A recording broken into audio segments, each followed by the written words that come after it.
Morning, lovely viewer. Well, hopefully a quick video today, but I wanted to show you first of all rose made of Kent. This is probably one of the oldest roses I have in my garden. This one's probably 4 years old. It's going over my house and next doors as well. But yeah, it's a non-fragrant, once flowering rose, but it's a lovely pink, I think, and it's a rose that its flowers, when it does flower, it's probably in flower for probably 5 or 6 weeks, something like that. But it does make a good sight when it's in flower. But what I wanted to talk to you about today is getting our roses to regenerate as quickly as possible between flushes. We have our flushes of roses, and then we have a gap before the next flush. And the secret is, of course, trying to reduce that gap to as short as possible.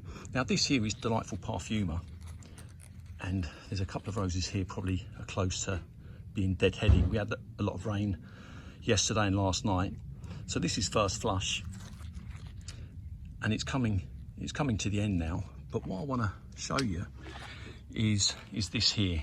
Can you see this? There's just buds just starting to appear here for second flush.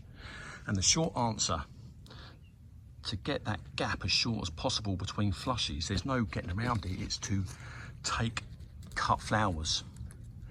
Can you see there?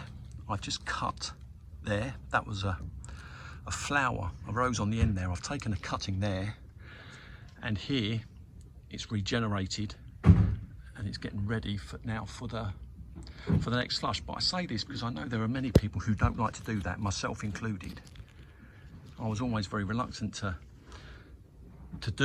take cuttings, but if you look here, you know, the name of the game is to leave the flowers on for as long as possible. But this here is Timeless Charisma, and on this rose I basically left as long as possible, as long as humanly possible, to get every ounce of life out of this rose. But you can see it's practically bare, apart from just one of these stems here, and that is because I've done the same thing.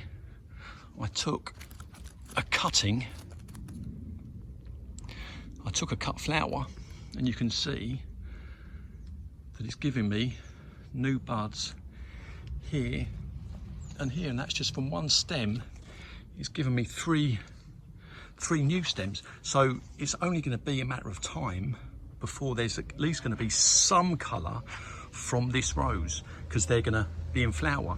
And this rose here, its flowers, they do last a long time, sort of 2 or 3 weeks. So there's going to be some colour. Now, like I say, I know I know there's many people, they don't like to take cut flowers, and I'm with you. I get it, I really do. But to get them to regenerate, cut these flowers as early as possible. Not all of them, but some of them, just to give you some regeneration. Now, this here, the question now is, of course, when is the earliest time? And it's something I asked before on my channel. Now, this here, if I took a cutting from this, that would flower successfully indoors, and of course it would be weatherproof while it's in a vase. So that one there would open successfully. Now this stem here, I want to show you this one here. We did have a lot of rain last night, and you can see all the water coming out. But again, that rose there, in that stage of development, I'm sure that would flower successfully in a vase. And I think that this one here, oh, my back, I'm getting old. This one here, I think these green things here, they call them sepals. They've all opened fully, and the petals have just started to unravel. I think that is the earliest stage that you can take a cutting and stand a realistic chance of it flowering indoors at home.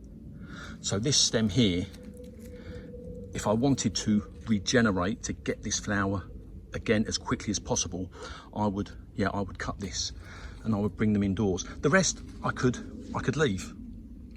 Now, they do say that the earliest, you know, you shouldn't take a cutting from something like this. You need to wait for the sepals to unfold. I have had buds that are completely closed, like this, for instance, and open in a vase, but that's just luck, because 9 times out of 10 that will just fail. So if I was going to take a cutting from this rose here, for instance, that one I think would succeed.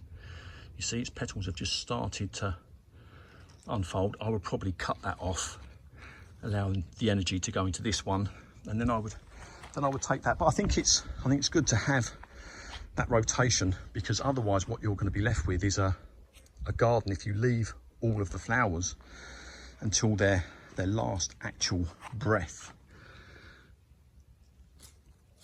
There's going to be a longer period between flushes, so it's for that reason that I'm going to be taking cut flowers more often to reduce that gap. But just while I'm here, I'm going to show you this as well. This is a basil break that's come out here, and you can see this basil break, it grew initially up here. So over time, I'm just moving it out. I want to separate it. Can you see there? I want to separate it away there more, so I haven't got to necessarily cut something out come January or February of next year. That's just holding it back there, just forcing it back just a little bit. In fact, I've got another one here. In fact, let's have a look at Amadeus. You see, I'm my own worst enemy, because Amadeus, some of these roses, they do need cutting back, and even though it is sending me up strong new growth, I really do need to deadhead, just cut some of these back just to get it to regenerate more. But I want to show you this one here. This is just another one. This stem here was growing out that way, and I've already moved this stick a couple of times. I'm just trying to get it to, oh, that's why you don't do that. Oh dear, that's why you don't do that. Yeah, look at that. Wow. Well, never mind. You gotta laugh. You gotta laugh. You see, that's the danger. Check the resistance. I said in the other video, check the resistance. Doing it with one hand was always going to be foolish. That is a real shame, because that was coming around nicely. That really was. But at least it's in the right position now. You can see where it was growing initially. There is some bend in it.